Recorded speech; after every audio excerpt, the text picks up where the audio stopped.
Hey guys, this is Cadma here from Bitten Apple TV in conjunction with the kid from the radio. We are here at Garden State Comic Fest, ready to battle, ready to interview. Let's go.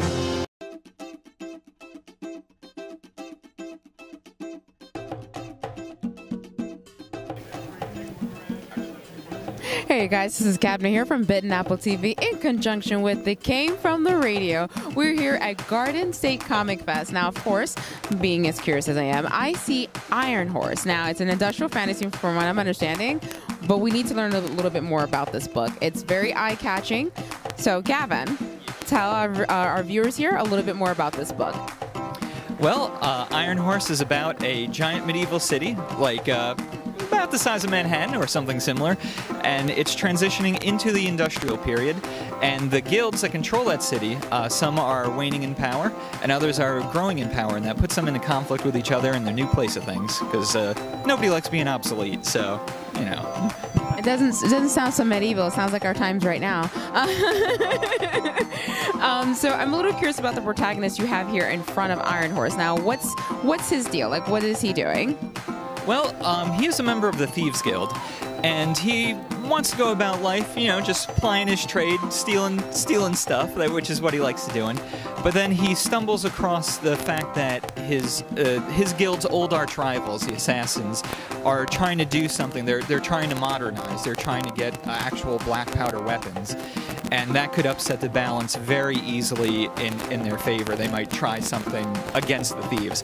So he, you know, with good intentions, he intervenes and kind of makes a mess of things, and he endangers the actual city itself, which is a very big problem, because without the city, nobody survives without the city. So it becomes a struggle between the guilds and what that means to the city itself, and how that could all be resolved without without destroying everything. That's a hard job to do, and I think all of us can relate to that. So I'm a little curious about this lovely, tribal-looking, badass-looking woman. Tell me a little bit more about her. So she is our main star of the series BlackOut, which takes place in Iron Horse. It actually takes place underneath Iron Horse. So before, I was talking about members of the guilds, and if you're too much of a delinquent to get along with the guilds, you get cast down into an old mine system, natural cave system, and the people down there actually form these little tribes and fight for survival of any resources that left, like, you know, the food and fire and all that good stuff. And this lady, Sive, she runs one of these tribes, the biggest one down there, and she has to lead them against, finding all the resources that they need against other tribes. And one thing that she does is that she always accepts new people in, which is kind of a strain because her tribe gets bigger and bigger, but that means you need more and more food, more and more resources. But she won't turn anybody away, which other tribes will be like, oh, we have enough people, we don't want any more mouths to feed. So her struggle is to keep her humanity and to protect everybody while still feeding everybody, and something like that. That's a New York City life with someone who has like 8 kids. Like, that's beautiful, and I love the aspect of like when you're wanting to help everyone, you're pulling everyone together, but then you see that there's a struggle when you're really trying to take care of a large group of people. So judging from what I'm looking at, you have like this sort of steampunk kind of like feel to it. What was your motivation for particularly picking the medieval time, the industrial period, and then sort of adding that steampunk essence to it?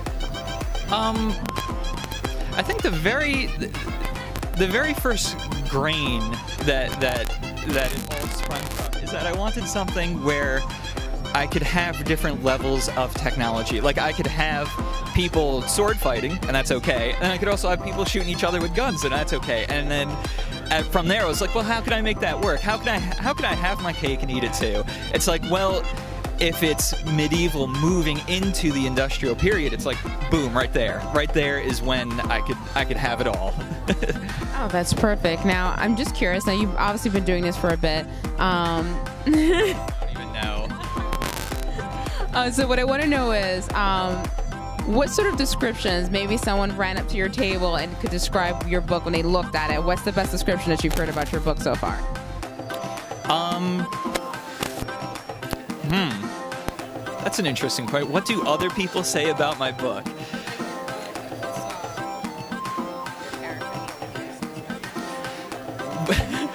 Well, one time there's a little kid ran up to me and he said, "Oh, your main character looks like the guy from Assassin's Creed plus Batman." And it was like, "Thank you, little kid." Like that's, yeah. That is the best compliment I could possibly think of. Like, yeah, I'm that hardcore. Yeah, it's like, wow, I must be doing something right if that's what this kid is thinking of. You know, something popular and good. It's like, yeah, it was humbling. Oh, that's incredible. Now, for those who are watching, they're like, I want to read a little bit more about it. They love the steampunk world. They're like, I want to watch this transition from medieval into industrial. They want to see the sword fights and then the gun fights at the same time. Where can they find you? We're available in all local shops in North Jersey. Funny Books, Eastside Mags, Time Warp, you know, around there. If the people know what I'm talking about with those shops, they know the area. Of course, it's also available online at sofcomics.com. We have digital versions of everything. You could order it. You could order print versions. You can do whatever you want.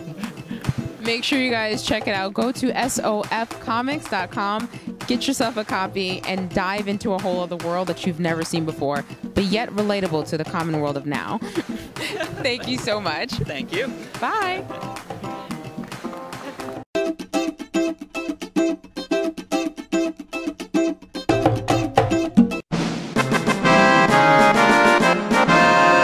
Victory. Thank you guys so much for watching, and I hope you guys enjoyed the show, enjoyed the interviews, and getting to know our local comic books. There's so much that we can do. Don't get me wrong, we all love Marvel, we all love DC, but I want to find more. I want to find more.